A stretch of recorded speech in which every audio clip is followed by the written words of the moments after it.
தேவனுடைய பரிசுத்த நாமங்களுக்கு துதிகன மகிமை உண்டாவதாக. ரோமர் 8ஆம் அதிகாரம் 30வது வசனத்தை பார்த்தோம். இந்த நாள்ல 31வது வசனம்.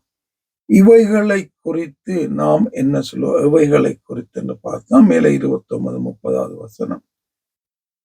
அவருடைய சாயலாய் மாறும்படி எங்களை முன்குறித்தார், முன்குறித்தவர்களை அழைத்திருக்கிறார், அழைத்தவர்களை நீதிமான்களாய் இருக்கிறார், நீதிமான்களாக்கினவர்களை மகிமைப்படுத்தி இருக்கிறார். அவருடைய சாயலுக்கு ஒப்பாக மாறினவர்களை. அப்ப என்ன சொல்லி போட்டு இவைகளை குறித்து நாம் என்ன சொல்லுவோம்? இப்படியான ஒரு சிலாக்கியம் கிருபை நடத்துதலை குறித்து நாம் என்ன சொல்லுவோம்? தேவன் நம்முடைய பட்சத்தில் இருந்தால் நமக்கு விரோதமாயிருப்பவன் யார்? தேவன் நம்முடைய பட்சத்தில் இருந்தால், தேவன் எங்களோடு இருந்தால் நமக்கு விரோதமாய் இருப்பவன் யார்? தேவன் ஆரோடு இருப்பார் என்பதை நாங்கள் பார்க்க வேண்டும். ஆரை அவர் நடத்துகிறார், ஆருக்காக அவர் யுத்தம் பண்ணுவார், ஆருக்காக அவர் போராடுவார் என்று நாங்க பார்க்கணும். அதுக்குத்தான் 29 30வது வசனம்.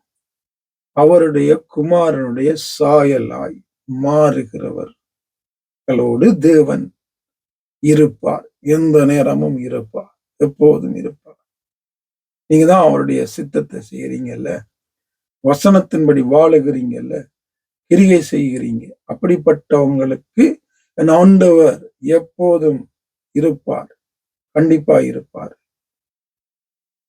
அங்கே எசேக்கியா, பழைய ஏற்பாடு எசேக்கியா ராஜா, நீர் செத்து போகிறீர் என்று ஏசாயா தீர்க்கதரிசியினால ஆண்டவர் தீர்க்கதரிசனம் சொல்லி அனுப்புகிறார். உன் வீட்டு காரியங்களை ஒழுங்குபடுத்து, நீ மரிக்க போகிறாய் என்று சொல்லும் போது, இங்கே எசேக்கியா தெய்வத்தை நோக்கி, ஆண்டவரே, உமக்காக நான் செய்த காரியங்கள், உமக்கு முன்பதாக நான் உண்மையாயிருந்த காரியங்கள் ஒரு விசை நினைவு கூறும் என்று ஜெபிக்கிறார்.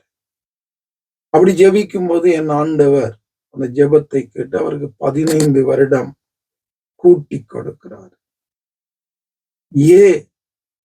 என்றால் அவர் தெய்வத்தோடு வாழ்ந்திருந்தார், தெய்வத்துக்குரிய காரியங்களை செய்திருந்தார். அதற்காக அப்படிப்பட்ட அவர் ஜெபிக்கும் போது என் ஆண்டவர் உடனடியாக அவருக்கு பதில் கொடுக்கிறார்.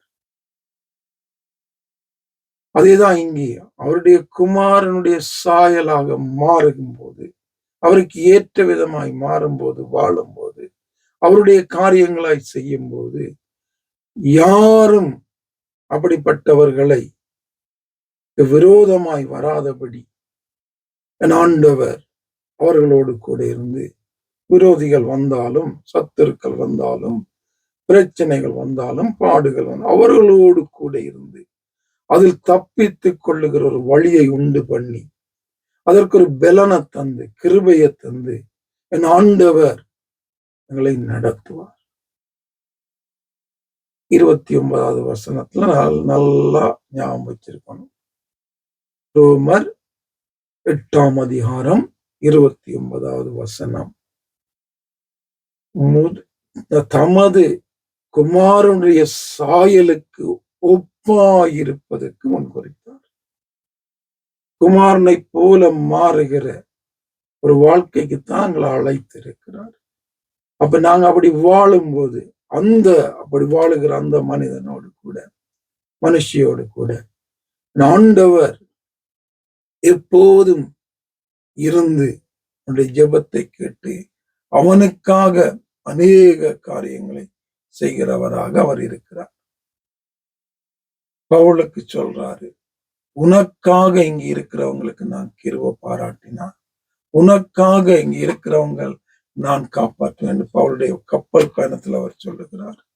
உனக்காக அப்படிப்பட்டதான ஒரு தெய்வம் இதனால் எங்களுடைய தெய்வமாயிருக்கிறார். அப்ப அவரோடு வாழும்போது அவர் எங்களுக்காக யுத்தம் பண்ணுவார். எந்த சந்தேகமும் இல்லை. காரியங்களை செய்வார்.